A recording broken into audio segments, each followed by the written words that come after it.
We all know that there's a lot of bad fathers out there, and anime, of course, hope that doesn't bring out any past traumas. The point is, most anime rarely, if ever, give a damn about what the protagonist's family is like. They're sometimes not shown at all. Looking at you, Minori's dad, or just the textbook definitions of being a parent with a cheery attitude, warm personality, and character writing equal to or less than my math score, which isn't saying much since it's already horrendous low.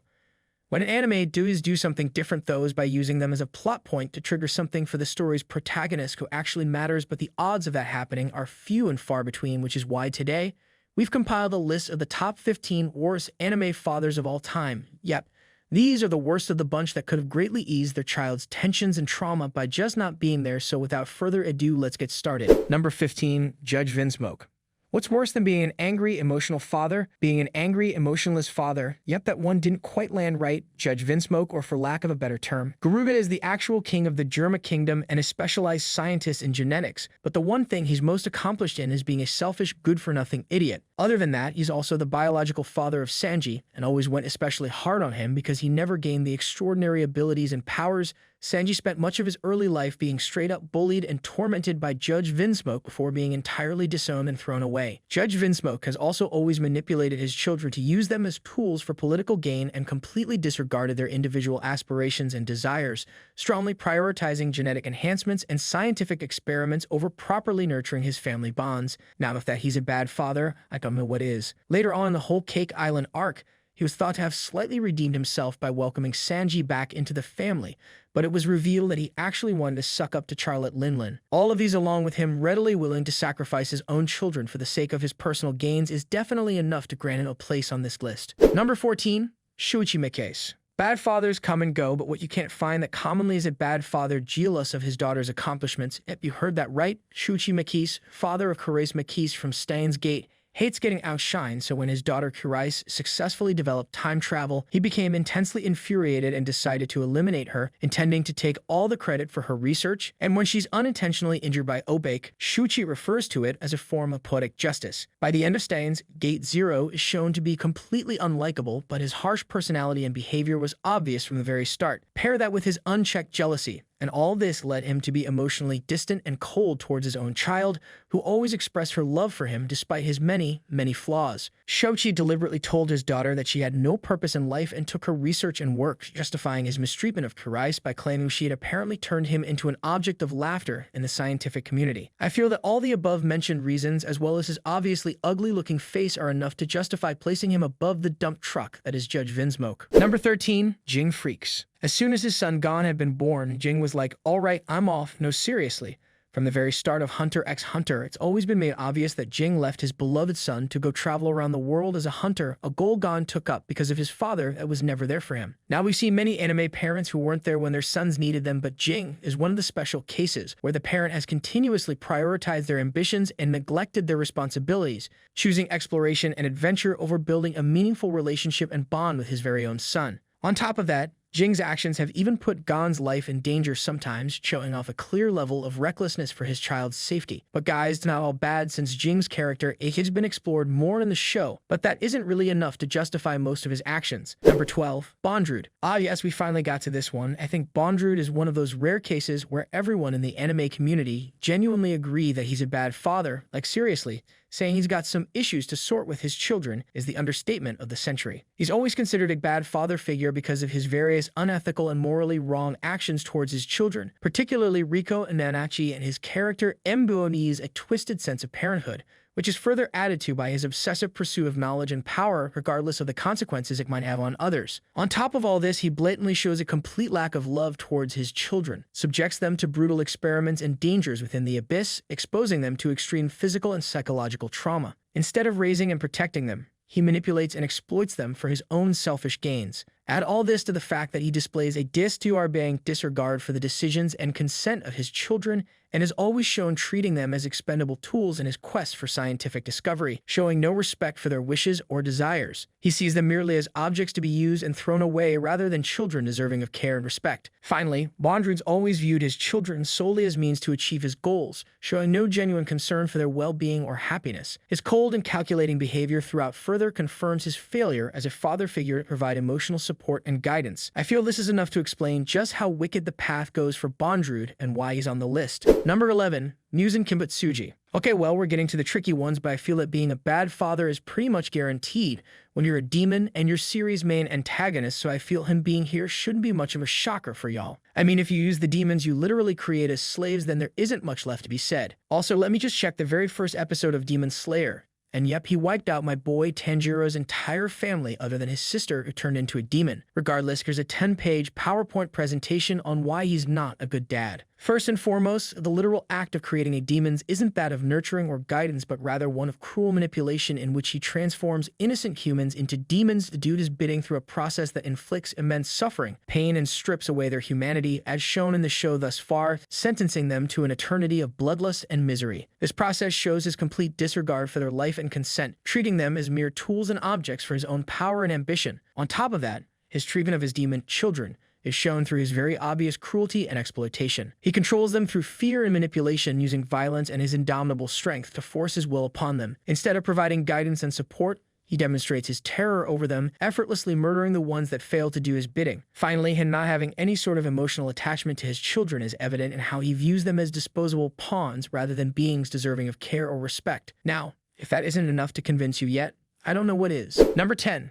Goku. Now I know calling one of the most iconic anime characters of all time from one of the most iconic anime of all time might be too much for some of you dedicated Dragon Ball fans, but hear me out real quick. So while I do agree that Goku possesses admirable qualities such as bravery and determination, and these iconic traits have passed down and inspired many series that came after it, his dedication to martial arts and personal growth comes at the expense of his responsibilities as a parent a lot of times. One of Goku's main problems as a father is him being frequently absent from his family's life. Throughout the series, Goku prioritizes training and fighting over spending time with his wife, Shang-Chi, and his sons, Gohan and Goten, which is why his extended absences leave his family feeling neglected and emotionally distant, which results in strained relationships and feelings of abandonment. On top of that, Goku being involved so little in his son's upbringing leads to a lack of guidance and support, and he often leaves Gohan and Goten to find things out for themselves, expecting them to navigate the challenges of life and combat on their own. This results in Gohan and Goten looking for guidance and fatherly figures other than him,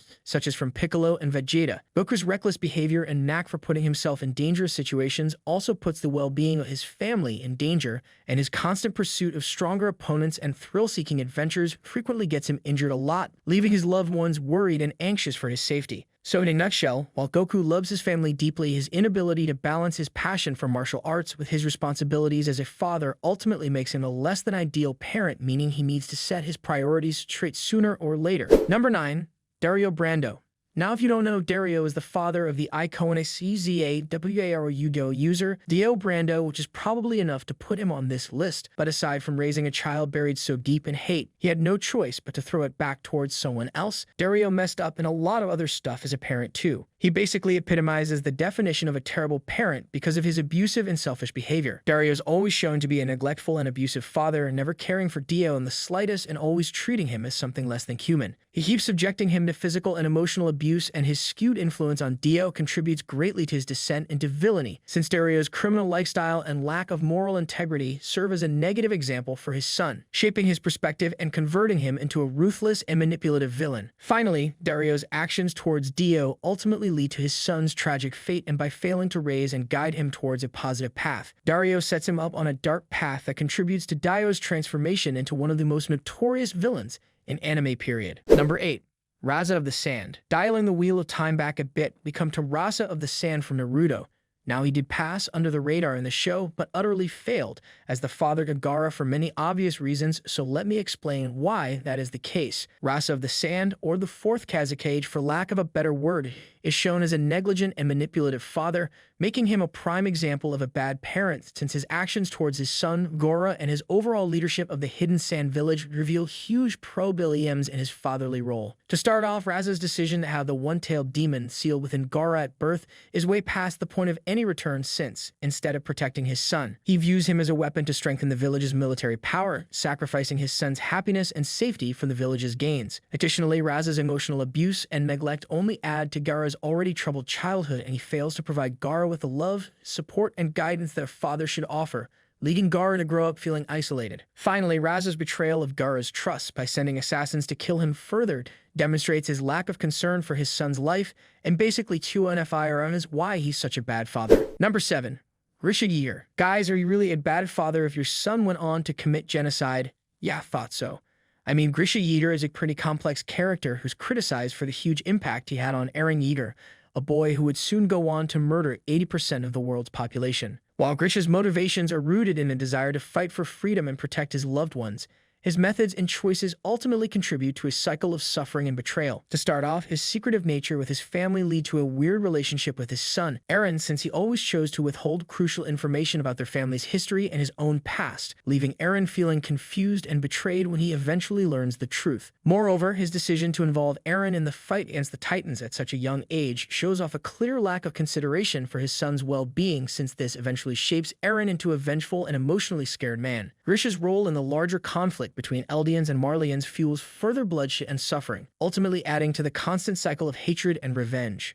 Number 6. Shu Tucker. Now this guy might just be the single most despised dad in anime. He's widely regarded as a terrible father due to his selfish and unethical actions towards his daughter, Nina Tucker, and despite his initial, Shu is ultimately revealed as a horrible scientist for what he goes on to do. Firstly, his decision to transmute his daughter and her dog into a chimera in an attempt to maintain his state alchemist status after already performing the experiment with his wife is enough to grant him a place on the list. He sacrifices her humanity and innocence for his own personal gain, demonstrating a shocking lack of parental love and responsibility. Additionally, he constantly manipulates and lies to Nina throughout the process, and his actions not only physically transform Nina, but also emotionally traumatize her, robbing her of her childhood and sense of security. Furthermore, him having basically no regret for what did as a father further lowers him as a human. Instead of taking responsibility for his actions and seeking redemption, he remains selfish and self-serving until the very end, making him one of the most hated fathers in all of anime. Number 5. Tokiomi Tosaka.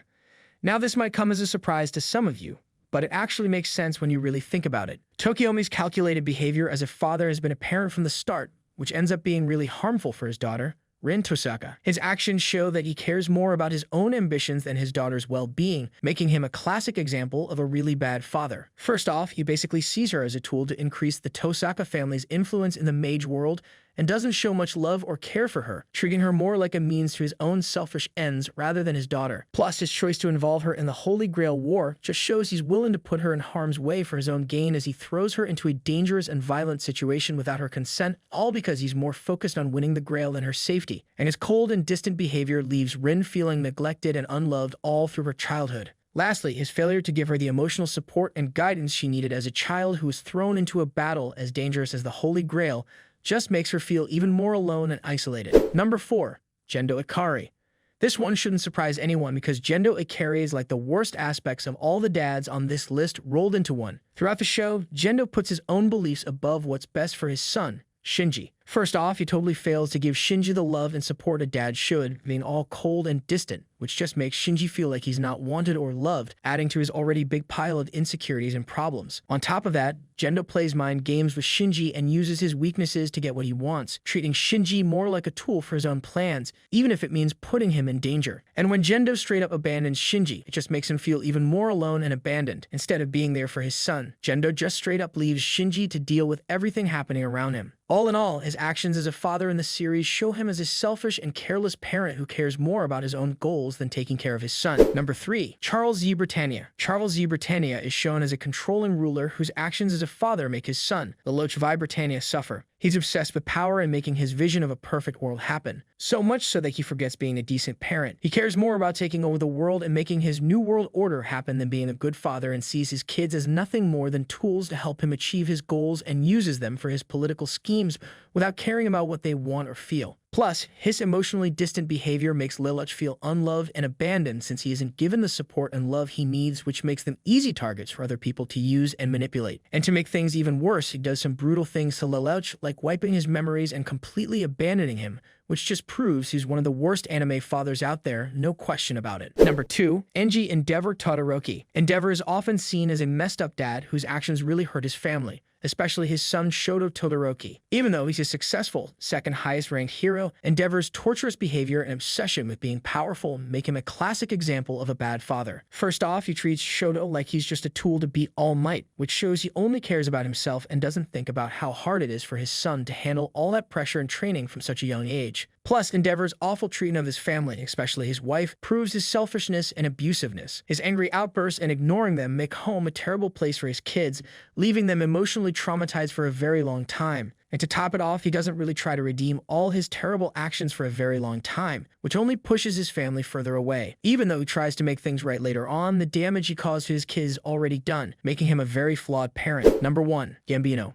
Yes, nothing to finish of the list better than the father to the most tragic character in all of anime and manga. Gambino literally is the definition of a bad father because of his abusive and neglectful treatment of his adoptive son, Guts. His actions clearly show a complete lack of empathy and regard for Guts' well-being, ultimately shaping Guts' tragic life and suffering. Firstly, Gambino's physical and emotional abuse towards Guts from a young age is a clear indication of his failure as a father figure. He subjects Guts to brutal training and beatings, treating him as little more than a slave for his own gain rather than an actual child. Additionally, Gambino's abandonment of Guts further underscores his lack of parental responsibility since after being injured in battle, Gambino abandons Guts, leaving him to fend for himself in a world filled with danger and hardship. Furthermore, his betrayal of Guts' trust by attempting to kill him for money clearly proves his complete disregard for their bond, and his actions leave Guts deeply scarred both physically and emotionally, shaping his view of the world and his relationships for years to come. Overall, Gambino's actions paints him as a despicable and irredeemable father figure whose cruelty and neglect have lasting consequences for his son. Well, that was it. These were the worst of the worst, the most horrible fathers who've negatively impacted their children in many, many ways. If you've enjoyed this video, then make sure to subscribe, comment whether or not you agree with these picks, and I'll see you all next time.